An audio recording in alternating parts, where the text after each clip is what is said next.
8 de la mañana, segunda hora en Good Morning Casta. Prendete a la C98.9, que el día está arrancando. Está nublado, ya se ven los claritos, pero está nublado y la temperatura, estamos en 12 grados 4 décimas, así que si vas a salir de casa, llévate la camperita.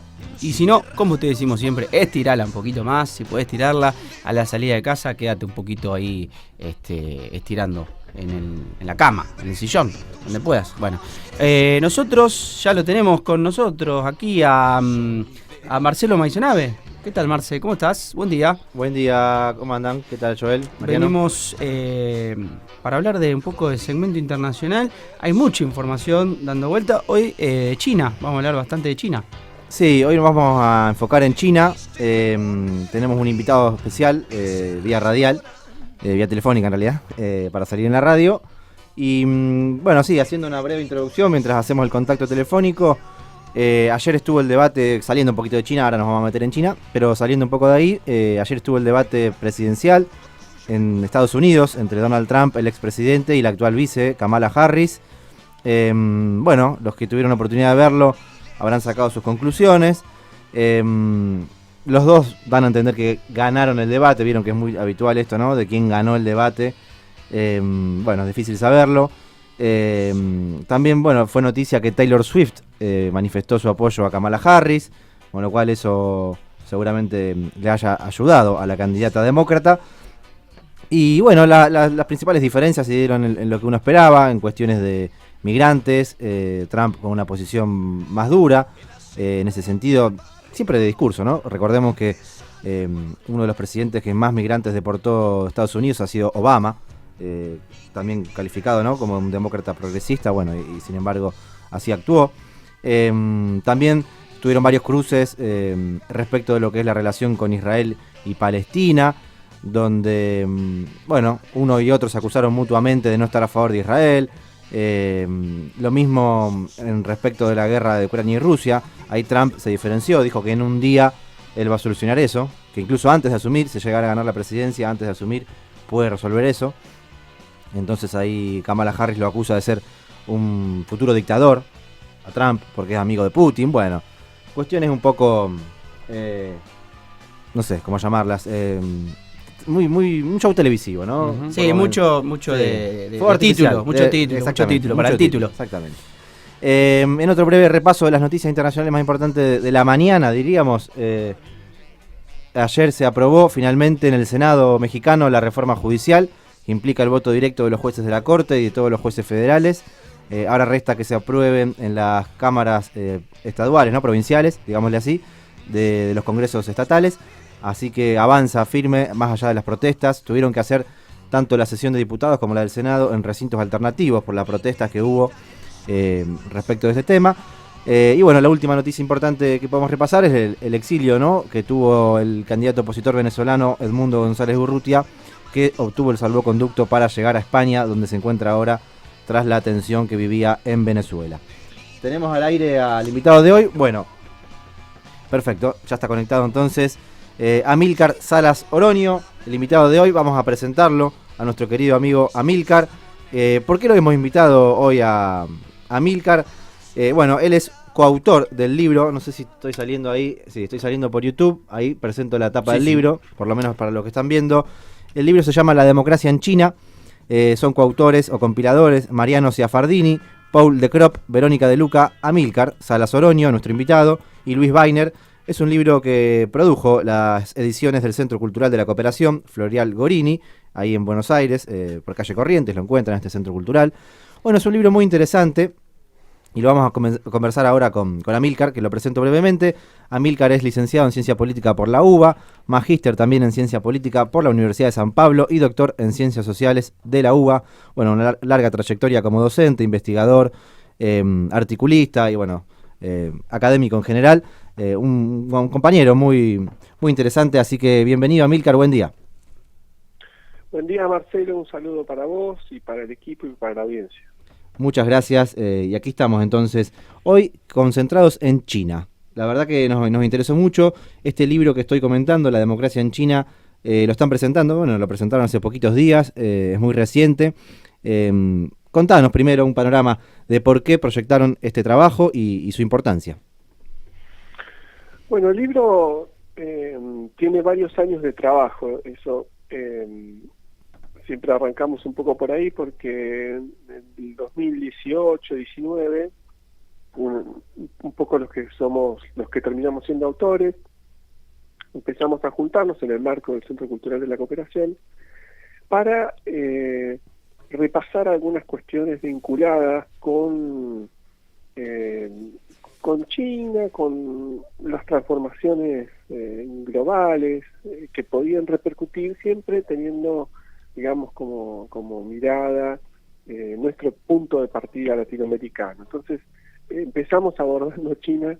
Me acuerdo que los primeros pasos fue comparar un poco las características multinacionales del Estado chino respecto de aquellas formulaciones que aparecieron hace 15 años, 20 años en las nuevas constituciones latinoamericanas. Entonces empezó por ahí, pero después el grupo fue encontrando no solo distintas líneas de trabajo, y fuimos encarando más sobre la cuestión del sistema político chino, y ahí, bueno, las novedades, sobre todo si las comparamos con las formas republicanas liberales occidentales, empezaron a aparecer. Y entonces vino la pandemia también, tuvimos que frenar un poco las rutinas de juntarnos, y ahí dividimos un poco las tareas, y terminó siendo un mapa sobre el poder ejecutivo en China, el poder legislativo en China, las formas de organización de China, y después le redondeamos, digamos, a ese núcleo más descriptivo, no tanto, no comparamos, no nos detuvimos a hacer una interpretación de lo que es su contribución, sino simplemente más descriptivo. Después, luego le agregamos entonces una serie de trabajos contiguos a la forma política china, vinculados con la historia, vinculados con la relación con América Latina, con lo que fue, digamos, la llegada de ese punto de arribo del sistema político chino actual, que también tuvo su historia, por supuesto. Hay que también, no quiero dejar de mencionar, le agregamos una cuestión no menor, quizás no queda debidamente resumida en el título, que es una reflexión también sobre las mujeres en China y los derechos de las mujeres en China, una periodización al respecto. Y con esos elementos, bueno, decidimos que teníamos que parar la investigación, transformarlo en libro, y así por suerte fue. Sí, lo estás contando bien. Yo acá estoy leyendo el índice, lo tengo a mano, y efectivamente tenemos una primera parte que, bueno, presenta lo que es la democracia en China, el concepto, la cuestión más histórica, más ideológica. Luego también tenemos lo que es China y la geopolítica latinoamericana, cómo se organiza el poder político en la República Popular de China, cómo se estructura el órgano ejecutivo, cómo ejerce el gobierno del Estado central. Continúa, como bien decís, con la estructura del poder legislativo. También hay un capítulo del sistema judicial, y por último los capítulos referidos a los derechos de las mujeres.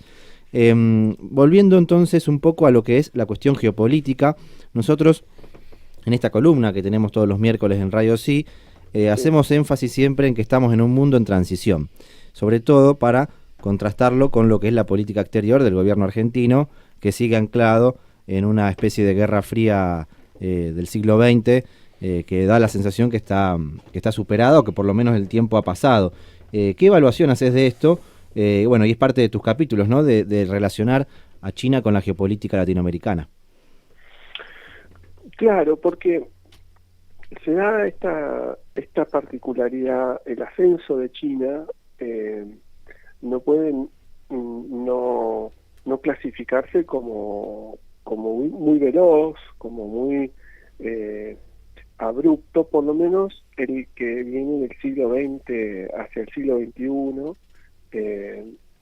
China pasa de un lugar muy reducido en el comercio internacional y como economía global, a mediados del siglo XX representaba más o menos un 4%, y hoy representa, bueno, está ahí, digamos, de ser la principal potencia económica, pero lo interesante es que en ese transcurso abrupto también hay una reorientación de su carácter, como vos decís, no lo dijiste vos, pero podría uno también utilizar la palabra, su carácter de transición hegemónica, ¿no? Su lugar dominante, que lo va resolviendo con una particular forma de expansión comercial hacia afuera, y esa expansión comercial hacia afuera, en la que hoy tenemos la nueva ruta, las formas de integración, no solo en su región asiática, sino también los BRICS, y diversas asociaciones y acuerdos. Argentina también tiene un acuerdo integral con China, pero o con otros países importantes. China se ha expandido, vamos a decir, espacialmente, territorialmente, y ahí y esa ha sido su particularidad de ascenso, a diferencia del ascenso norteamericano, que fue un ascenso anclado principalmente en el aspecto bélico, también en el aspecto económico, pero principalmente en el aspecto bélico. El ascenso de China es un ascenso principalmente comercial. Esas son las dos grandes distinciones. Estamos entrando, como vos decís, una transición hegemónica, un mundo que está cambiando, pero desde otro lugar. Bueno, esa expansión espacial, territorial, geopolítica china, también tiene que interpelar a cómo nosotros, como América Latina, como región, como subcontinente, cómo organizamos nuestra inserción en el mundo, cómo reponemos también la importancia de esa dimensión, que muchas veces se pierde, la dimensión geopolítica del Estado latinoamericano. Entonces, un poco en esa mirada también que interpela para nuestra condición esa forma, digamos, de ampliación de China, y en esa ampliación su modificación, su reestructuración. Hay muchas cuestiones que desde Deng Xiaoping, que es el punto, digamos, de quiebre, que generalmente se suele, estoy hablando del 79, ¿no? 78, 79, se suele comentar y se hace muy bien en comentar ese cambio de reforma y apertura, pero un cambio en el núcleo central de las directrices del Estado de la República Popular China, en su revolución, como también hay cuestiones a ser revisadas desde nuestras propias miradas sobre la inserción latinoamericana, que en este punto, ¿no?, de la historia se encuentra muy reducido, muy deshidratado, muy vamos a decir, astillada y fragmentada esa decisión latinoamericana, ¿no? Entonces, un poco hoy, el 2024, que aparece el libro, esa reflexión tiene algún sentido porque ya estamos con mucha más claridad viendo ese otro fenómeno global, y estamos también percibiendo que si seguimos deteniéndonos en esta mirada de mirarnos fragmentadamente o distintivamente con los estados latinoamericanos, vamos a seguir perdiendo fuerza, ¿no? Así es. Y bueno, ustedes en el libro van transmitiendo varios datos, ¿no?, que son contundentes respecto a este crecimiento internacional de China. Hay uno que me llama la atención, que refiere a la lista que realiza la revista Fortune, que enumera las 500 empresas más con más facturación a nivel mundial, y cómo ya China es el país con más cantidad de empresas.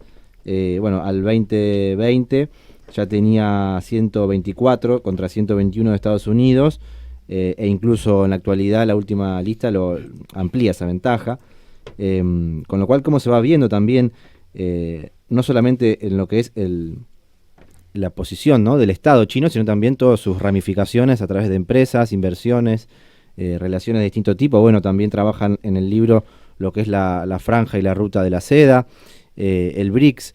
En ese sentido, ¿qué nos podés contar respecto de lo que podría ser una inserción latinoamericana en el BRICS, considerando que parecía todo dado, ¿no?, para que Argentina ingrese en lo que era el gobierno anterior, y bueno, con este gobierno de Javier Milei, Argentina dio un paso atrás y rechazó la invitación al BRICS? ¿Qué implicaría sumarse a este tipo de acuerdos con China? Bueno, es sumarse a un espacio donde comienza a haber un banco de los BRICS muy importante para el principio, digamos, de expansión de China hacia el mundo. Tiene varias décadas y distintos momentos. Hoy en día no solo las empresas, sino los tipos de empresas, el tipo de expansión económica de China fue cambiando. Hoy es en base a tecnologías de punta, tecnologías en comunicaciones, no solo lo que fue su transformación industrial, ahora son servicios y comunicaciones en los que China está liderando. En ese punto, digamos, los BRICS y también la ruta de la seda o profundizar el acuerdo integral firmado en 2013 significaría tener contacto, y en esto es importante entender que no a veces las prensa o los medios de información transmiten una idea editorializada y tendenciosa de lo que puede significar un acuerdo con China, pero los principios, decía, de expansión es porque no deja China de incorporar la idea del desarrollo propio para su vínculo con otros países, sea en fenómenos más amplios o en acuerdos y tratados bilaterales. En ese sentido, el desarrollo compartido, un desarrollo que puede comprender cierto ida y vuelta en términos de colaboración, desarrollo colaborativo. Y esta idea para la Argentina se vuelve crucial, no solo en relación con China, en relación también con sus vecinos o en general. Quedarnos afuera de una colaboración con la principal economía del mundo, no solo por esta cantidad de empresas, sino también por lo que produce hoy en día China, es realmente algo que no tiene mucho sentido. Nosotros siempre partimos desde la EN, ¿no?, porque este libro está hecho por un grupo de investigadores del CCC que pertenece a un área de estudios norteamericanos. Entonces, nuestra orientación general como investigadores siempre es esa preocupación. El hecho de desprendernos, ¿no?, de ese principio que tiene que constituir una política internacional de los países periféricos latinoamericanos, bueno, nos va a traer consecuencias inmediatas, ¿no? Entonces, una política exterior errática en ese punto no nos conduce, ¿no? Digo errática porque Milei ahora tiene una posición, pero viene siendo no siempre muy clara como principio constitutivo, y ese es un punto que nos juega en contra. Sí, y bueno, y aún así, aún con estos vaivenes y políticas zigzagueantes, incluso China es uno de los principales, o las empresas chinas son de los principales inversores, por ejemplo, en litio, que ustedes lo marcan también ahí en el libro, respecto al triángulo del litio, con lo cual a veces se ve esto, ¿no?, que también, más allá de las políticas erráticas, las inversiones igual acontecen, pero claro, seguramente sean distintas las condiciones de esas inversiones. Me refiero a las posibilidades de integración o de lograr ese desarrollo compartido que bien decías. Sí, yo hablaba del desarrollo. China lidera el desarrollo sustentable, lo que se dice la reconversión de matrices energéticas. En ese sentido hay un trabajo técnico y tecnológico muy fuerte por parte de China en todo el planeta, ¿no es cierto? Entonces, estamos hablando, porque uno a veces piensa en las finanzas, en la infraestructura, ¿no? Y en la compra de materias primas por parte de China. Bueno, pero hay unos desdoblamientos, digamos, de esos cambios tecnológicos que ha tenido China en los últimos 30 años, en lo que produce, en las visiones, que son también muy importantes. Además, solo lo quiero agregar porque tiene que ver un poco con el debate presidencial o con un 2024 presidencial en Estados Unidos, que vos mencionabas antes. Hay una serie de conflictos internacionales, no sé si para calificar que estamos en un mundo no solo de transición, sino de tensión, pero que evidentemente la diplomacia china tiene otro perfil, ¿no es cierto? Es un principio organizador de otro tipo de acciones y de resoluciones, ¿no? Ahí las mediaciones entre la Unión Europea, la OTAN y Rusia terminaron en el conflicto bélico, ¿no? Bueno, o vos dabas el ejemplo del conflicto en Palestina. Bueno, estamos en un mundo donde hay pequeños conflictos, algunos más agudos, otros menos, pero son por ahora regionales o locales. También es importante tener algún contacto con un tipo de diplomacia, con un tipo de actor global que tenga otros principios y tenga cierta claridad sobre los cambios contemporáneos. Me parece que una actitud de desprecio o de alejamiento del aspecto diplomático chino, del aspecto económico chino, tecnológico, ¿no? Del aspecto geopolítico que eso significa, no pareciera tener demasiadas justificaciones pragmáticas para un país como la Argentina. Para muchos otros países, recordemos, China tiene en América Latina es el principal socio comercial de la mayoría de los países latinoamericanos. Entonces, la gran mayoría está asociada a la nueva ruta de la franja y la seda. La mayoría tiene como principal actor y tratado comercial con China. Hay una importancia que me parece que no tiene justificativas hoy en día desacoplarnos como se pretende de la República Popular China como relación bilateral.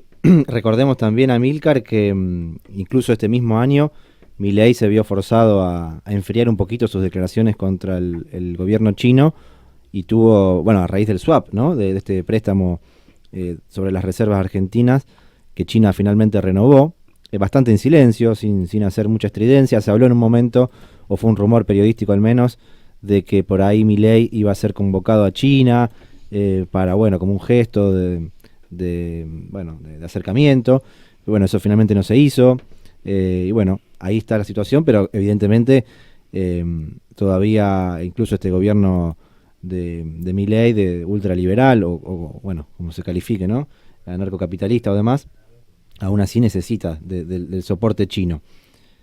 Así que, sí. Sí, y otra de las cosas, si me dejas agregar, que hay también una barrera informativa, ¿no? Hay una lejanía, es Oriente también en el fondo, el lejano Oriente, lo ha sido, y eso de alguna forma también permite que interesadamente se modifiquen algunas cuestiones que hacen a las noticias de China.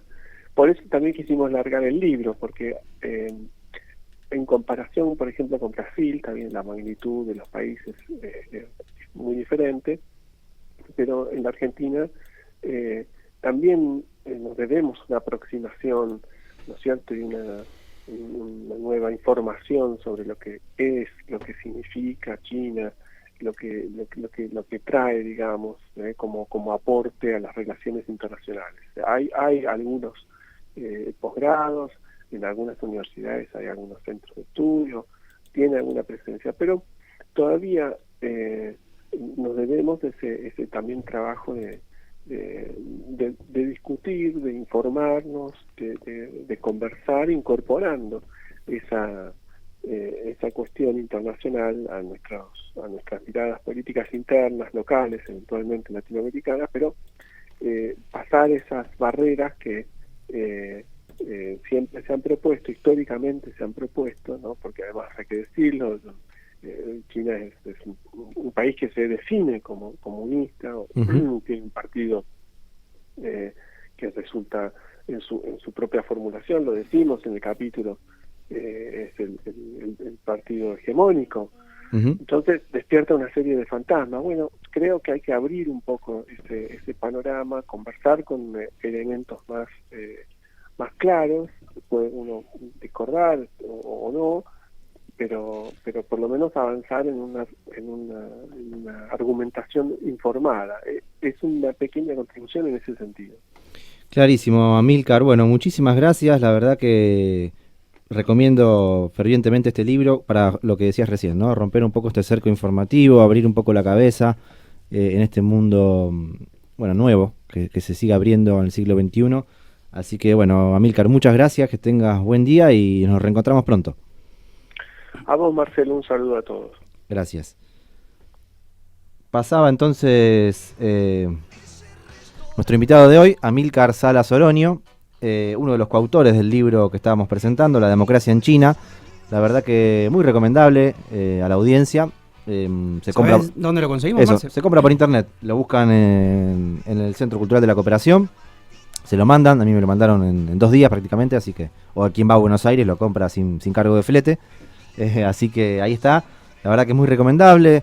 Tiene capítulos, como decía antes, cómo funciona el poder ejecutivo, el legislativo, el judicial, el Partido Comunista Chino, que es uno de los partidos, el partido hegemónico, pero hay otros partidos políticos también en China, no es el único.